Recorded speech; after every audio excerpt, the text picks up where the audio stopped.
aunque dio un mensaje en el Areópago tremendamente profundo y extraordinario, pero cuando él va a la ciudad de Corinto, él dice: cuando estuve entre vosotros me propuse no saber nada, no hablar de nada más que de Cristo crucificado y resucitado, para que vuestra fe no esté fundada en la sabiduría de los hombres, sino en el poder de Dios, que transforma y liberta las almas. Y aquí en esta ciudad de Corinto, una ciudad corrupta, una ciudad de una promiscuidad sexual terrible, donde abundaban los templos paganos por todas partes. Incluso en lo alto de una montaña en Corinto había un templo donde había 1000 jóvenes, 1000 jovencitas que habían rendido sus cuerpos para la prostitución religiosa. Se rapaban completamente el pelo, y estas chicas, que eran prostitutas sagradas, según ellos, bajaban todas las tardes y paseaban por las calles y por las plazas de la ciudad de Corinto para atrapar a hombres y llevarlos a ese templo, y allí ustedes se pueden imaginar todo lo que hacían. Muchas de esas mujeres rapadas, porque eran prostitutas y esa era la costumbre de las prostitutas en Corinto, se convirtieron. Y es entonces cuando Pablo habla por primera y última vez de un tema que tiene que ver solamente para mujeres que se habían rapado la cabeza porque habían ejercido la prostitución en uno de esos muchos templos de Corinto, y les dice: a la mujer se le dio el cabello en lugar de velos, pero si no tiene pelo, por lo que sabemos que no tiene el cabello, cúbrase para no avergonzar a sus maridos, ¿no? Y para que nadie en la iglesia sepa lo que tú te dedicaste antes de convertirte a Cristo y dejar la idolatría y el paganismo y todo eso y seguir al Señor, ¿verdad?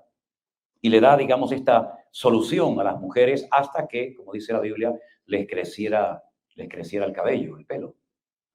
La iglesia de Corinto, aunque fue pastoreada por el apóstol Pablo, desde el principio, aunque Pablo los amó mucho y se entregó mucho por ellos, y de verdad los quería muchísimo, de hecho, él lo dice en varias ocasiones, siempre fue una iglesia problemática, siempre fue una iglesia conflictiva.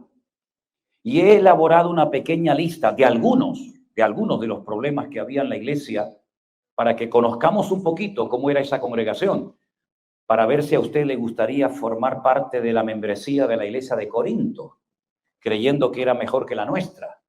Por ejemplo, en la iglesia de Corinto dice la Biblia que había divisiones internas.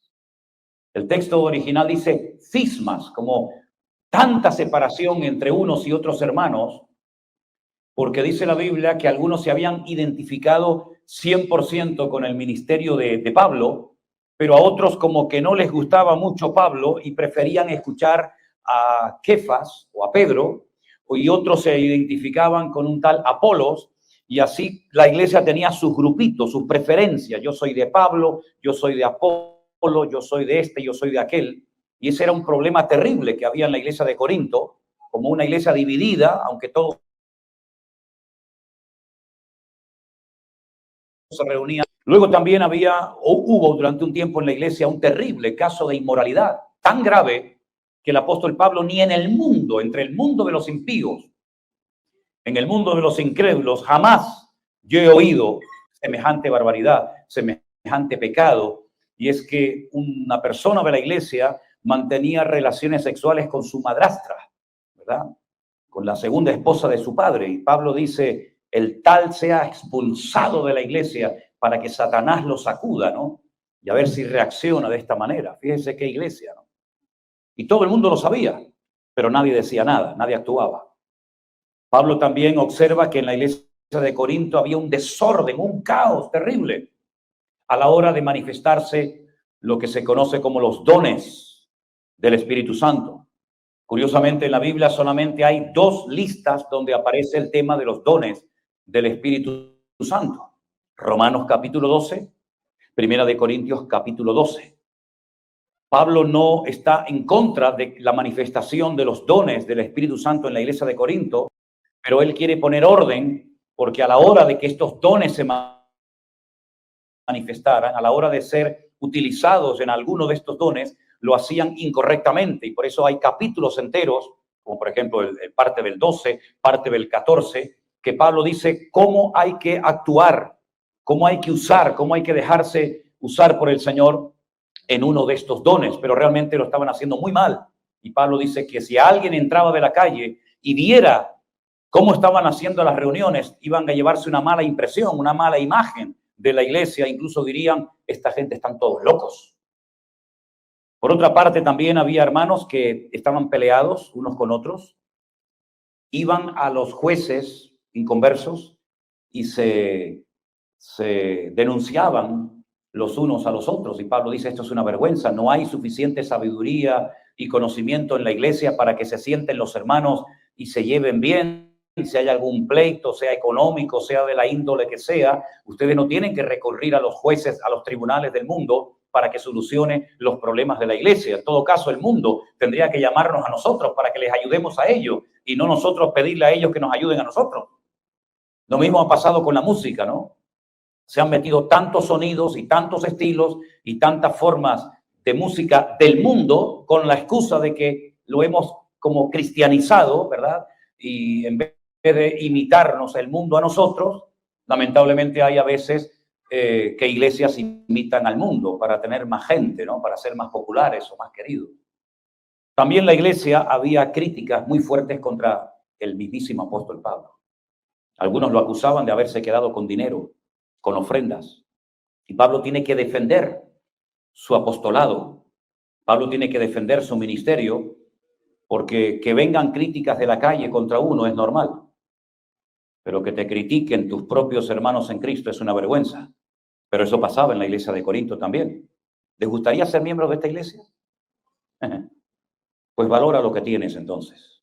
Valora lo que tienes. También había problemas, como hemos dicho en esta mañana, a la hora de participar de la Santa Cena. No se hacía la Santa Cena o la comunión o el pacto, recibe diferentes nombres como lo hemos hecho en esta mañana.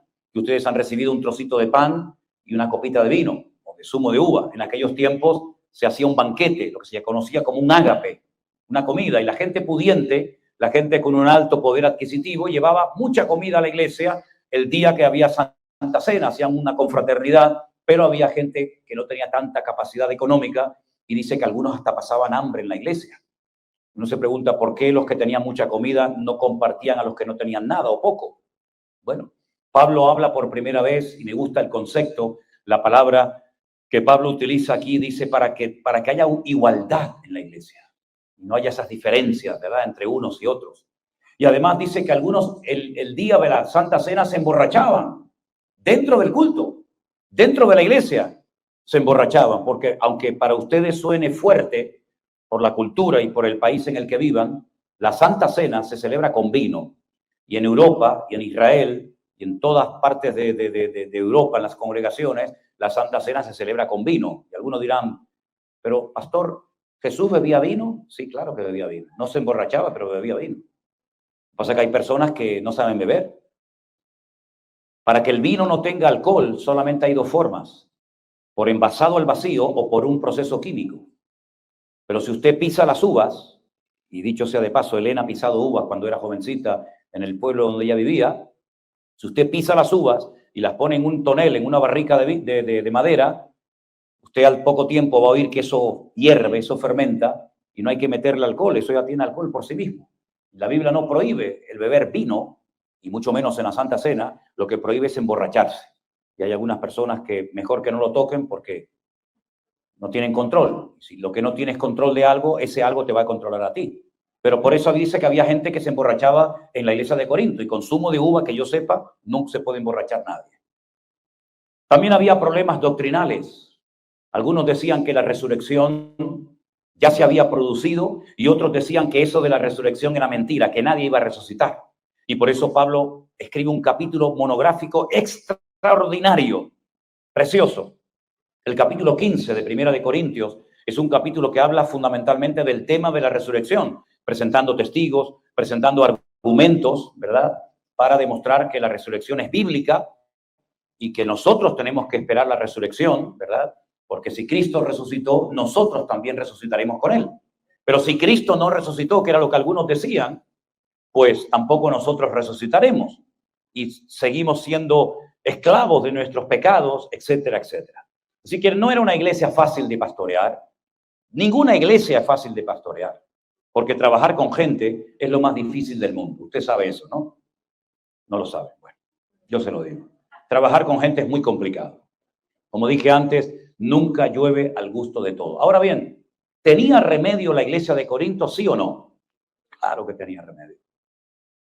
Por muchos problemas que hubiera dentro de la congregación, había remedio para la iglesia de Corinto, la de Esmirna, la de Pérgamo, la de Éfeso, la de Tiatira. Siempre hay remedio, siempre y cuando, subrayo, siempre y cuando la persona quiera cambiar y quiera adaptarse a Dios y no pretender que Dios se adapte a él o a ella. Cuando una persona quiere cambiar, Dios le va a ayudar a cambiar. Cuando una persona quiere crecer y madurar, Dios le va a ayudar a crecer y a madurar. Pero cuando una persona se niega a cambiar, no vas a cambiar, porque Dios no se mete donde no lo llama. Yo siempre he dicho como pastor, y se lo digo a nuestros pastores, porque yo soy pastor de pastores, le digo, no pierdan el tiempo con gente que no quieren cambiar.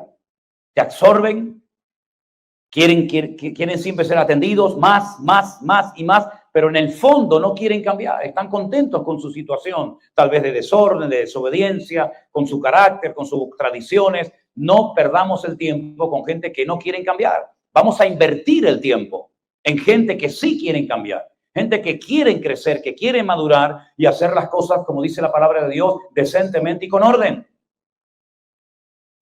Por eso el apóstol Pablo escribe no una, sino 2 cartas a la iglesia de Corinto, para ayudarlos, para enseñarles a hacer las cosas bien.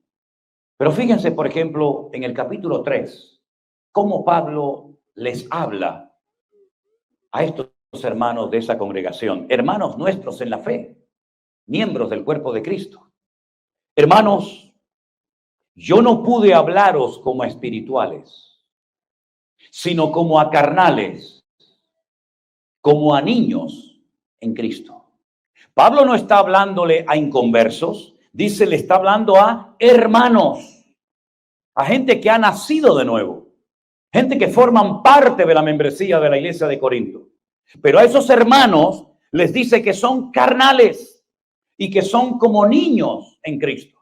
No se han desarrollado, no han crecido, se han estancado en su crecimiento espiritual. Pablo en la carta a los Corintios, en esta primera carta, presenta a 3 tipos de personas. El hombre natural, 1 Corintios 2:14. El hombre espiritual, 1 Corintios 2:15. Y cristianos carnales, 1 Corintios 3:3.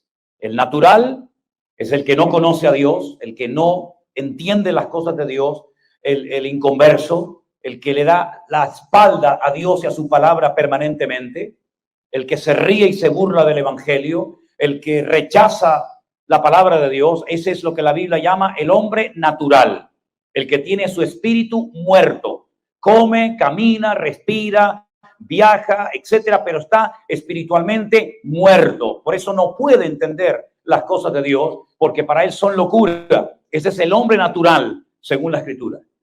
Luego está el hombre espiritual, el hombre que ha nacido de nuevo, el hombre que ha dejado su antigua vida y quiere ir en serio con el Señor. El hombre que ora, que se esfuerza, que busca de Dios, de su palabra. El hombre que quiere cambiar, que quiere agradar a Dios, que quiere renunciar a sus caprichos, a sus ambiciones personales para hacer la voluntad de Dios. Ese es el hombre espiritual. Y luego Pablo habla del creyente carnal, el creyente que, aunque todos somos de carne, pero le da más rienda suelta a la carne, a sus pasiones, a sus tendencias, a sus tentaciones, que a la voluntad de Dios. Por eso hay palabras en el texto griego muy interesantes. Por ejemplo, la Biblia nos enseña que todos somos de carne. Sarquinos es la palabra griega que aparece. Somos de carne, somos de sarquinos. Pero luego la persona que vive para la carne, la persona que habla como un carnal, que piensa como un carnal, que actúa, que reacciona como un carnal, es un sarquicos. Es una persona que es de carne, como todos, pero es una persona cuya tendencia, cuya inclinación es a lo que no agrada a Dios. Ha entendido el evangelio, se congrega, sí, pero es un carnal. Y Pablo le dice a esta gente, que no solamente son carnales, sino que son niños, Y dice algo más en el versículo 2. Os di a beber leche. ¿Quiénes toman leche? Los niños pequeños. Un adulto no puede vivir solamente tomando leche. Tenemos que tener una dieta equilibrada, balanceada. Pero Pablo dice, yo a ustedes no les pude dar viandas, no les pude dar comidas profundas, sino leche. ¿Por qué? Porque no sois capaces, no erais, ni sois capaces todavía de profundizar, de comer alimento sólido. ¿Por qué? Porque sois carnales, porque son niños en Cristo. Ahora, la pregunta es, ¿en qué se basaba Pablo para hablarle así a la gente de la iglesia? Es que Pablo tenía un mal día y estaba enfadado y comenzó a decirles, niños, carnales. No, no, no. Las evidencias, el comportamiento, la conducta de los miembros de Corinto le daba pie a Pablo para decir, un momento, ustedes son niños, ustedes son carnales y se lo voy a demostrar y les voy a decir por qué. Lo dice en el versículo 3. Ustedes sois carnales porque hay entre vosotros, escuche, celos, contiendas y disensiones. Por eso sois carnales. Amén, hermanos. Si lo pueden decir más fuerte, se lo agradezco. Amén, hermanos. Ok, no tenga miedo de decir amén. Es decir, que donde hay celos, contiendas, peleas, disputas y disensiones, en ese lugar no está reinando, no está gobernando el Espíritu de Cristo, que es todo lo contrario a esto. Es un espíritu que trae paz, que trae comunión entre los hermanos, sino que donde hay celos, contiendas, divisiones, grupitos, etcétera, la Biblia nos enseña que ese grupo de personas, se llamen como se llamen, sean de la iglesia que sean, están actuando no como gente espiritual, sino como gente dominada por la carne. Porque cuando usted lee la lista de las obras de la carne, que es enorme, y hay varias listas con todas las manifestaciones de la carne, una de las manifestaciones de la carne es que produce celos en la gente. Celos. Y usted sabe que los celos son peligrosos. Y si no, estudien y lean toda la biografía, lo que nos dice la palabra de Dios acerca de, por ejemplo, aquel primer rey de Israel llamado Saúl, que le tenía celos a David. Cuando el hombre que más amaba y respetaba en Israel a Saúl era David. Pero los celos lo transformaron. Los celos hicieron que el espíritu, que la presencia del Señor se apartara de él y viniera un espíritu malo a atormentarlo de parte de Dios. Los celos lo hicieron una persona peligrosa, agresiva, hasta el punto que dice que en varias ocasiones con su propia lanza intentó matar a David, que tocaba el arpa para él, para que pudiera descansar y tener algo de alivio durante aquellas largas noches de vigilia. Una persona celosa es una persona peligrosa. Es una persona que ve lo que no existe, pero él lo ve como si fuera real. Lo dije, creo que fue ayer, y lo vuelvo a repetir hoy. Si usted tiene la desgracia, querido hermano, de tener a su lado una esposa celosa, que Dios le bendiga y le ayude. O al contrario, porque aquí hay para los dos, ¿eh? Si usted, hermana, o usted, hermano, tienen este problema, ya pueden doblar rodillas delante de Dios, porque se convierte esa casa en un infierno. ¿Con quién hablaste? ¿Dónde fuiste? ¿Dónde estuviste? ¿Por qué vas así vestida? Y quédate aquí y no hables con este y no hables con el otro. Por favor, esa es una enfermedad espiritual terrible, terrible. Y a veces los que tienen muchos celos del marido o de la esposa son los que más problemas tienen a nivel personal, pero lo proyectan en el otro para justificar a veces sus pecados, ¿verdad? Y Pablo dice, en la iglesia hay celos. Ahora, algunos dirán, pero hermano, esto eran cosas que ocurrían hace 2000 años, cuando estaba comenzando el evangelio, el cristianismo. Ya hoy en día, después de 2000 años, los cristianos tenemos clarísimo que esto no se puede dar en las iglesias. Eso era para los que empezaban, para la gente nueva en el evangelio. Nosotros ya tenemos 2000 años de historia. Ya no existen celos en nuestras iglesias.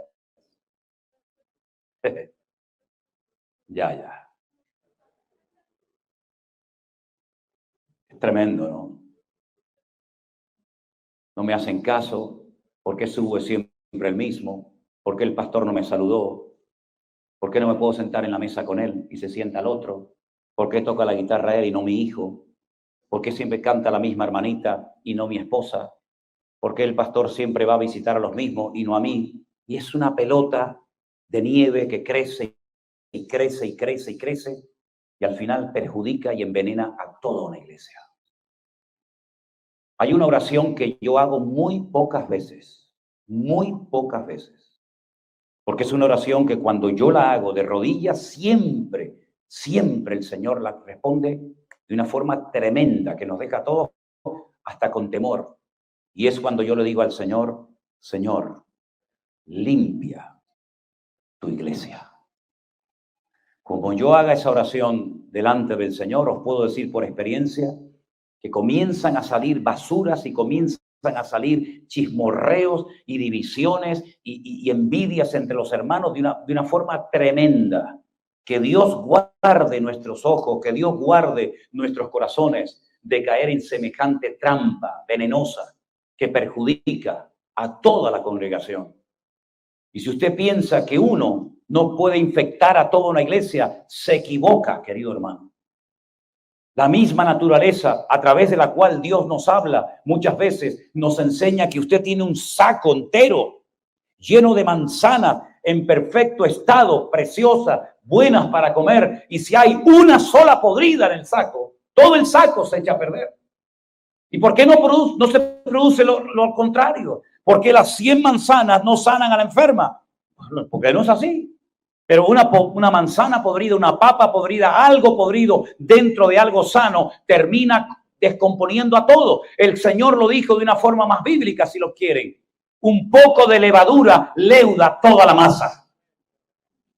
Que Dios nos guarde, porque aquel hombre que hizo lo que no tenía que haber hecho en Jericó, cuando se dijo no toquen, no agarren nada, no se lleven nada a la casa, perjudicó a todo un país. Y la Biblia dice que hicieron el ridículo y perdieron la batalla porque uno solo del pueblo desobedeció la orden. Y la Biblia dice que vino la maldición sobre toda la nación y mujeres se quedaron viudas, niños se quedaron huérfanos ese día porque uno que no obedeció contaminó y trajo el castigo de Dios a todo un pueblo. Y a veces vemos en la Biblia cosas tremendas que si ocurrieran hoy en día, que no vendría mal que ocurrieran en alguna ocasión, Cuando, por ejemplo, dice la Biblia que había como una costumbre, porque había un corazón generoso, porque la gente entendió que todo lo que tenemos hoy en día es del Señor y somos simplemente, como enseñé anoche, administradores de los bienes que Dios pone a nuestro alcance. La Biblia dice que mucha gente en la iglesia primitiva lo vendían todo y ponían el dinero a los pies de los apóstoles para que estos lo administraran según la necesidad. Dice que no había necesitados entre ellos. No había necesitados. Era una vida en comunidad increíble que por lo menos durante un tiempo funcionó. Y un matrimonio llamado Ananías y Zafira quisieron imitar a otros de corazón generoso, fingiendo que también lo eran cuando no lo eran. La Biblia dice que vendieron una propiedad. No era requisito indispensable que dieran toda la cantidad que habían adquirido por la venta del terreno. Pero ellos quisieron aparentar ante la iglesia que eran tan santos y tan generosos como los demás. Y cuando Pedro le dijo a este matrimonio, ¿habéis vendido este terreno en tanta cantidad? Era una oportunidad para decir, no, hermano, nos dieron $100,000 por el terreno y queremos dar $1,000 a la iglesia y el resto para nosotros. Amén, gloria a Dios, como si no quieren dar nada. Pero no vengan a la iglesia a hacernos creer que lo están dando todo cuando es mentira. Y dice la Biblia que tanto el marido como la esposa, los dos cayeron muertos en el culto en una iglesia cristiana hace 2000 años. Bueno, si hoy en día los celosos, los que crean problemas en vez de solucionarlos, los que vienen a enredar en vez de a bendecir, los que vienen con un afán de protagonismo, cayeran muertos en los cultos, tendríamos cada 5 minutos funerales. Pero parece que todo vale en la iglesia. Media hora antes critico a la iglesia y luego entro al culto y no pasa nada. Critico al pastor 10 minutos antes, luego vengo a la iglesia, gloria a Dios y aleluya. Y como que no pasa nada hasta que Dios diga basta, se acabó. No se olviden ustedes que la iglesia no es tuya ni mía. La iglesia tiene un dueño y el dueño es el Señor Jesucristo, el que dio su vida por la iglesia. Y llegará el momento cuando Dios le diga a toda esa gente que aparentan pero que no son, basta amigo, hasta aquí llegaste. Y ya el Señor en el 2020, en marzo, y yo lo tengo grabado a fuego en mi alma, ya nos dio un toque de atención a los cristianos. Sí, al mundo, sí. Pero yo veo que el Señor paró, frenó a la iglesia y nos enseñó que o nos volvemos espirituales y nos volvemos a la palabra y ponemos al Señor en primer lugar en nuestra vida, o la iglesia va a ir de mal en peor. Y muchos aprendieron y captaron el mensaje y se dieron cuenta de que era un tiempo de tratamiento para la casa de Dios. Y mucha basura, mucha carnalidad salió a la luz. Pero también aquellos que se quisieron poner en línea con el Señor, Dios los bendijo, Dios los prosperó. Y hasta el día de hoy el Señor sigue respaldando su obra. La iglesia de Corinto estaba mal, hermanos, estaban mal como miembros de la iglesia, dando un pésimo testimonio al mundo. Celos, contiendas, disensiones. Pablo dice, estáis andando como los hombres, igual o peor que la gente del mundo.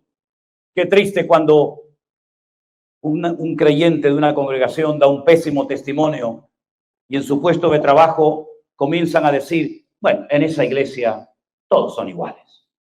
Nunca me olvidaré cuando un día fui a un negocio, a una tienda allí en Tenerife a comprar estos punteros láser, ¿se acuerdan? Estos que marcas así.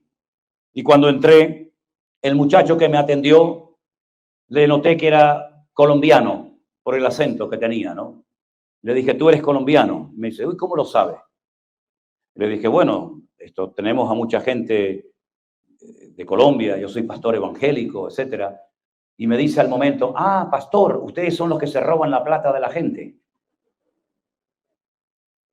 Y le dije, tranquilito, no te pases ni un pelo conmigo, amigo. No sé de quién estás hablando, pero usted a mí no me conoce de nada. Y no te voy a permitir que me llames ladrón, porque yo vengo aquí a comprarte. Así que o pides disculpas o hablo con tu jefe ahora mismo.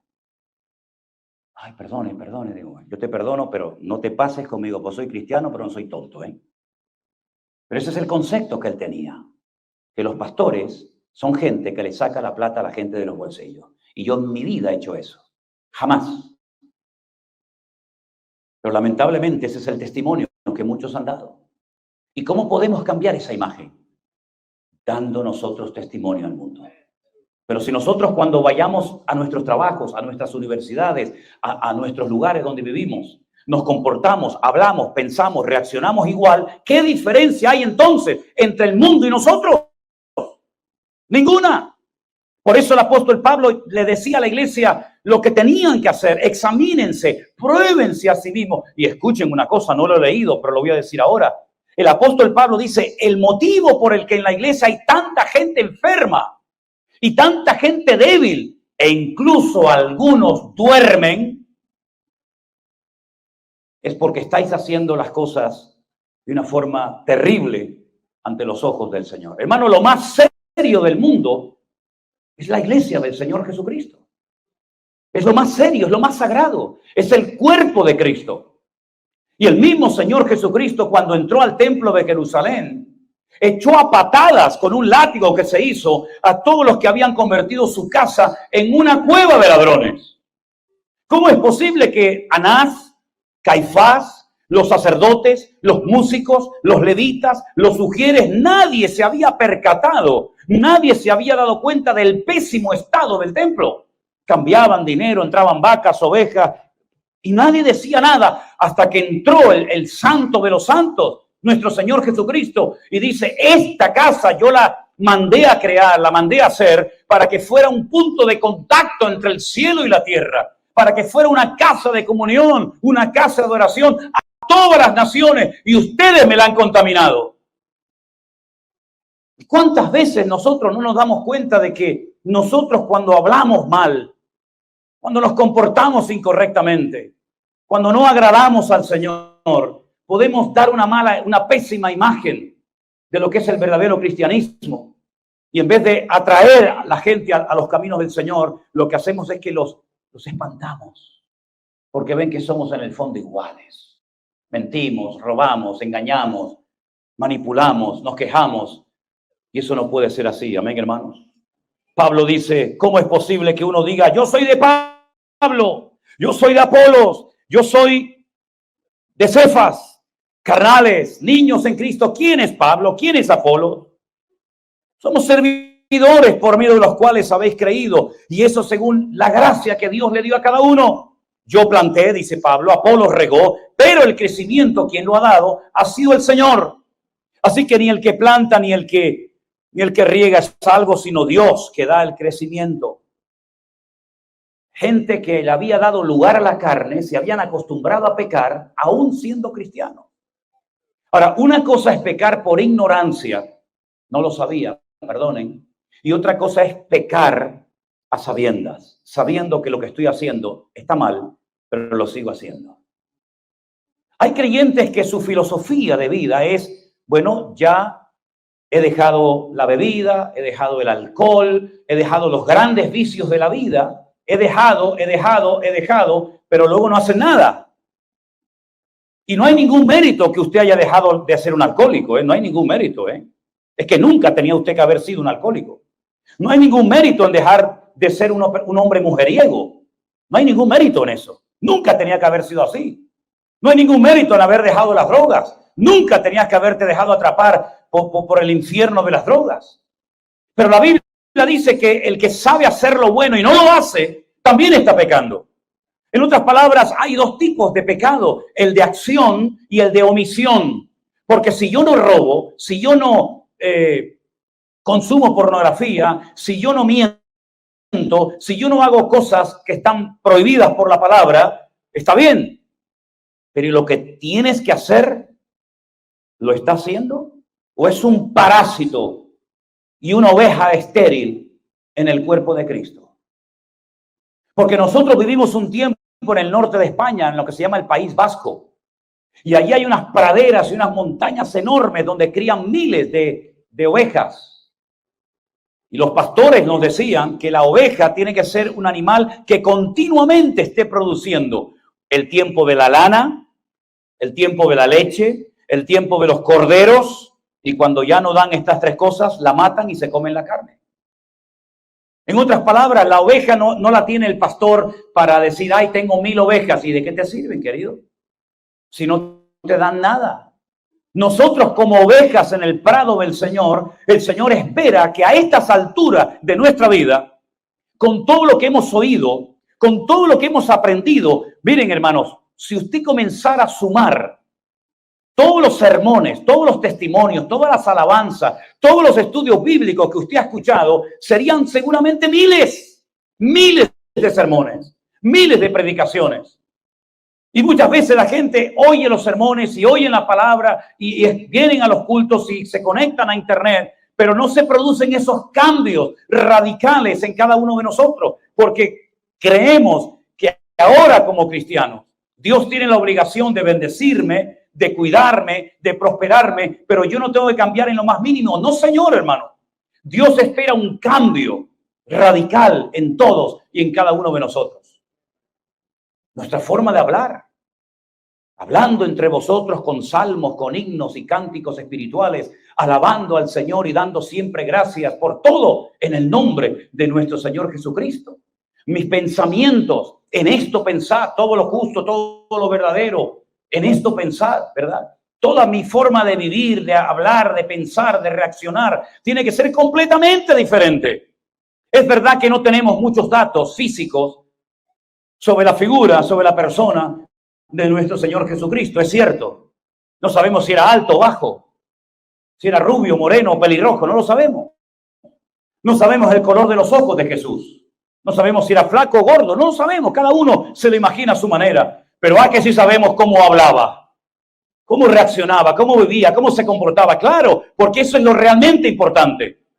Vayan, por ejemplo, al Sermón del Monte, Mateo 5, 6, 7, y ahí van a ver una radiografía del carácter, de la esencia del Señor Jesucristo. Manso, humilde, misericordioso, sensible, pacificador, aguantando la prueba y encomendando la causa al Padre y no devolviendo maldición por bendición. Así era Él y así tenemos que ser todos y cada uno de nosotros. El apóstol Pablo, como padre de la iglesia, por ejemplo, tomó una medida muy radical. Parece que no tenía amor, pero claro que tenía amor, no se preocupen que lo tenía todo. A ese perverso, dijo, al que se acostaba con su madrastra, al inmoral, dice, echadlo, sacarlo. Eso es un cáncer dentro de un cuerpo sano, cójanlo y échenlo.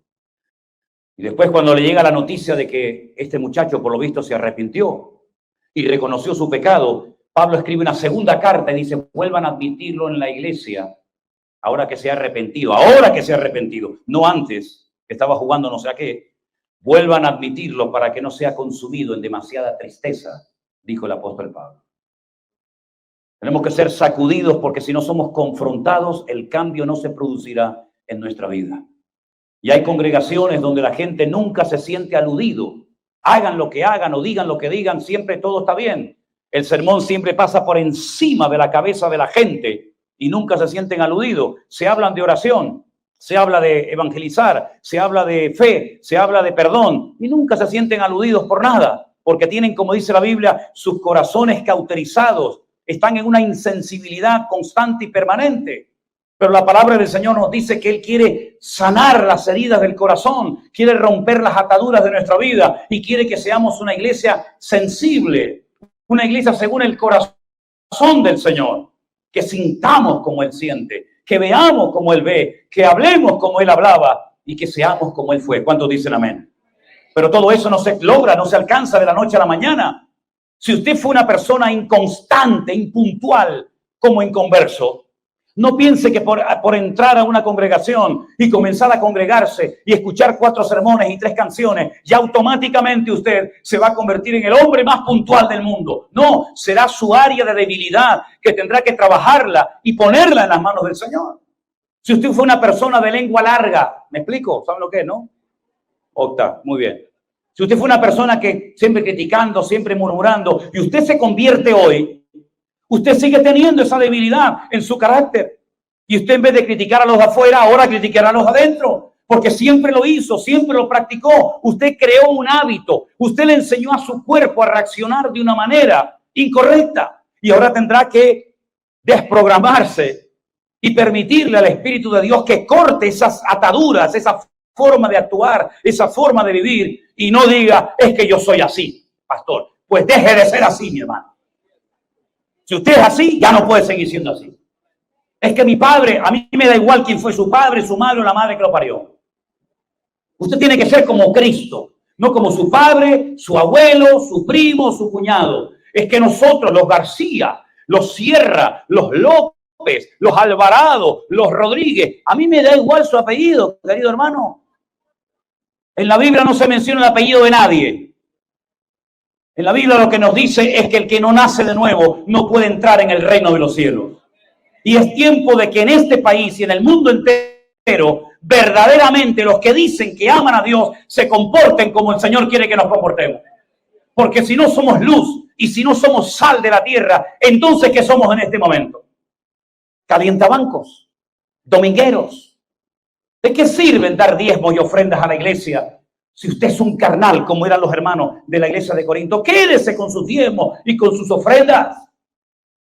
Lo que cambia el corazón del hombre es cuando usted se humilla delante del Señor y dice como aquellos grandes varones de Dios, ¡ay de mí, miserable de mí! Como decía Isaías, ¿verdad? ¿Se acuerdan? Que siendo hombre inmundo de labios han visto mis ojos al Rey de Gloria. Esa sensibilidad que a veces lamentablemente se ha ido perdiendo con el paso del tiempo. Y a veces me llama mucho la atención, algo que he visto muchas veces como pastor, es ver que personas que llevan muchos años en el evangelio, que ya supuestamente saben mucho y que han estado en diferentes congregaciones, que deberían de darle ejemplo a los que empiezan. Después resulta que los que empiezan, los nuevos, comienzan a darle ejemplo a los viejos. ¿Lo ha visto alguna vez usted? Yo aquí no, porque aquí hay un nivel espiritual en América, ¿verdad? Diferente, ¿no?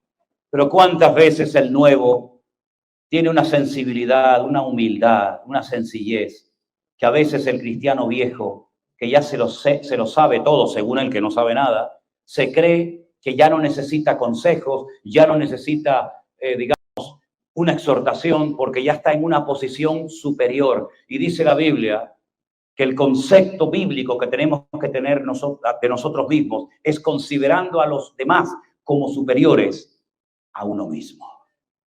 ¿Cómo lo demostró? ¿Cómo lo enseñó de una forma objetiva el Señor? Haciendo lo que nadie se atrevía a hacer en aquel tiempo, ni siquiera a sus discípulos, y fue lavarle los pies a sus discípulos uno a uno. Y cuando los discípulos vieron aquello, dijeron, pero Señor, ¿qué estás haciendo? Tú no estás aquí para esto. Lo que yo he hecho, hacedlo vosotros con los demás. Y era tan fuerte la lección que estaban observando en el Señor, que Pedro incluso dijo, no, a mí no me lava los pies. El Señor dijo, no, pues si no te lavo los pies, conmigo a partir de ahora no tienes nada que hacer. Y le dijo Pedro, bueno, los pies, la cabeza, las manos, el sobaco y todo, ¿no? El Señor le dijo, no, tampoco te pases.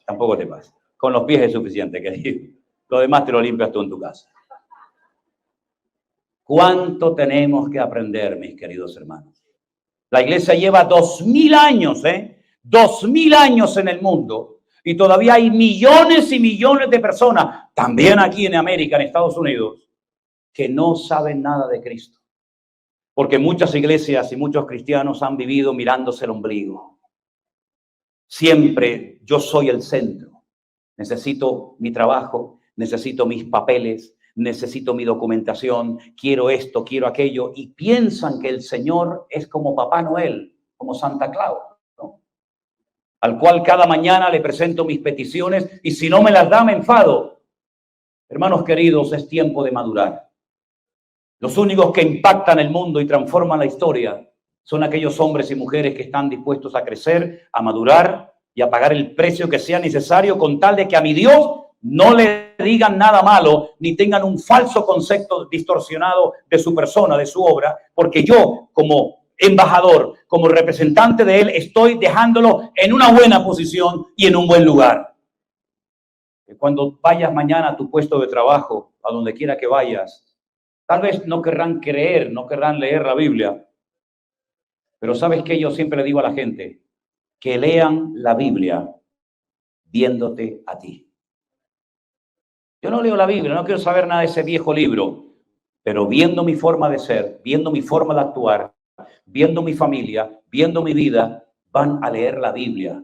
Y puede ser que se despierte en ellos, Señor lo permita, el deseo de conocer al mismo Dios que un día te cambió la vida a ti y a mí, y que queremos obedecerlo y honrarlo todos los días de nuestra vida. ¿Cuántos dicen amén, hermanos? Yo quiero que piensen en esta congregación. No solamente a ellos les pasaron estas cosas. También es posible que pasen hoy en día situaciones parecidas en las iglesias. No hay una iglesia perfecta. Centro Evangélico Vida Nueva, evidentemente, no es un ministerio perfecto. No hay una iglesia perfecta, evidentemente. Pero dentro de nuestras debilidades, dentro de nuestras limitaciones como seres humanos, el deseo de nuestro corazón debe ser siempre, Señor, quiero agradarte en todo. Y para poder llegar a ese punto, y voy terminando, hay que hacer lo mismo que hizo el Señor Jesucristo la última noche antes de ser crucificado en la cruz del Calvario. Él se fue a un huerto que está en el Monte de los Olivos, que todavía se puede visitar, que se llama el huerto de Getsemaní. Getsemaní era un lugar, de hecho eso es lo que significa la palabra, un lugar donde había una prensa, donde se aplastaba la aceituna para extraer el aceite.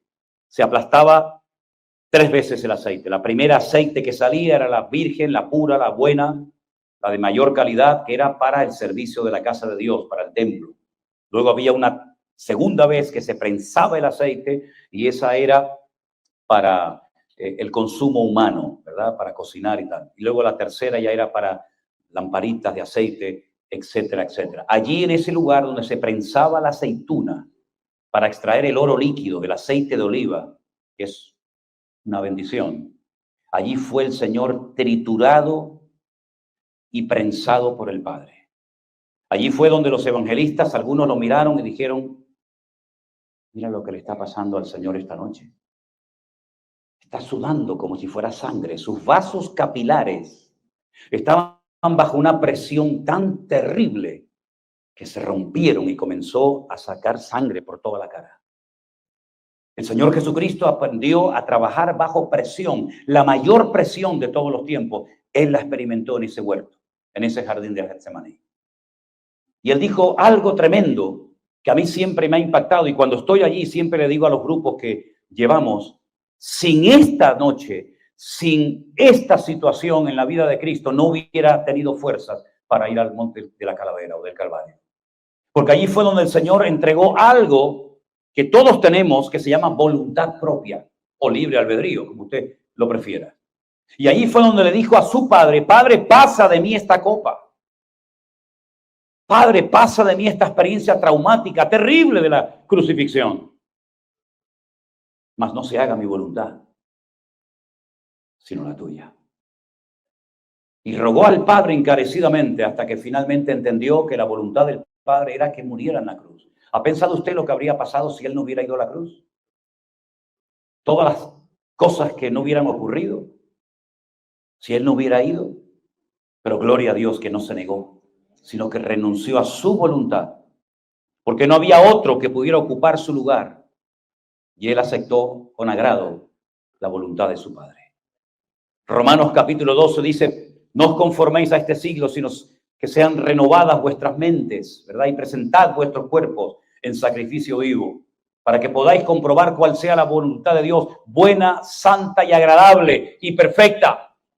En otras palabras, lo mejor que podemos hacer hoy aquí es renunciar a nuestra voluntad, ponerle nuestra agenda a los pies de Cristo, decir, ya no vivo yo, mas vive Cristo en mí, que se haga de mi vida, de mis hijos, de mi familia, de mi matrimonio, de mi ministerio, que se haga lo que tú quieras y no lo que a mí me gustaría que fuera. Y cuando renunciemos a nuestra voluntad, no nos vamos a quejar, porque todo lo que venga, como amamos a Dios, todo nos ayudará para bien. Y aunque andemos por aflicciones, sabemos que el tiempo presente, las aflicciones, las pruebas, no tienen ni punto de comparación con la gloria venidera que en nosotros ha de manifestarse. Y entonces podremos dormir y vivir en paz y ser felices y estar contentos con lo poco o con lo mucho, con lo que tengo o con lo que a lo mejor nunca tendré. ¿Por qué? Porque la voluntad de mi Dios es que yo me goce en cada momento y situación de mi vida. Hasta que no lleguemos a ese punto de una renuncia total, porque una cosa es la conversión, claro, entregarle los pecados a Él para que Él me los perdone. Hombre, ¿quién no lo hace? Hay que ser tonto, hay que ser ignorante para no decir, no, yo quiero tener paz, yo quiero que Él perdone mis pecados. Bueno, eso ya lo hiciste, pero ¿y ahora qué vas a hacer?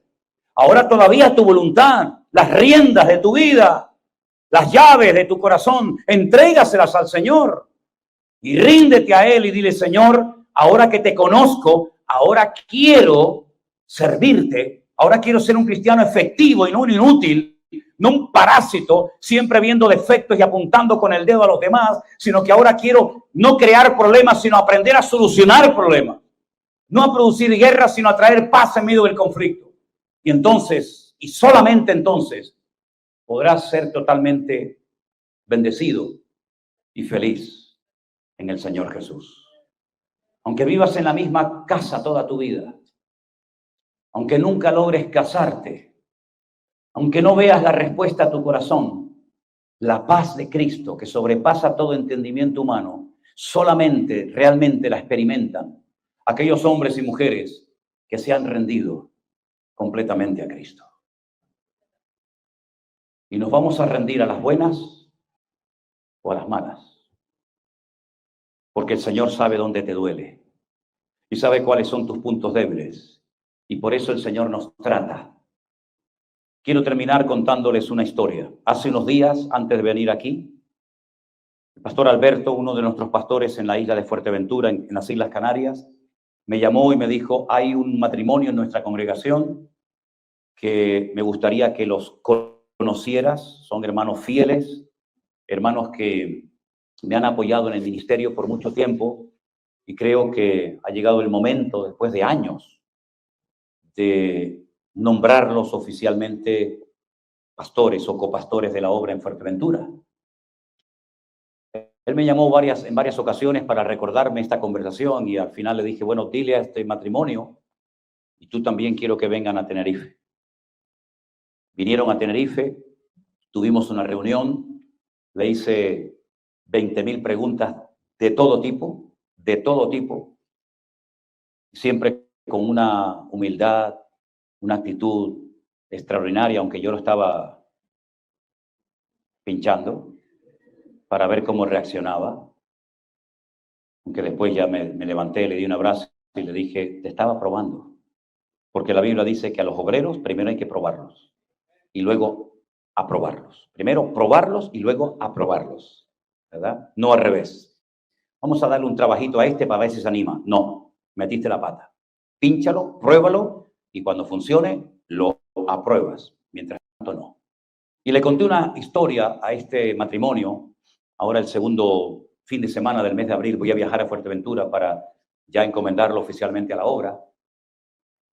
Y le conté una historia que me la contaron a mí cuando recién comenzaba a dar mis primeros pasos en el ministerio.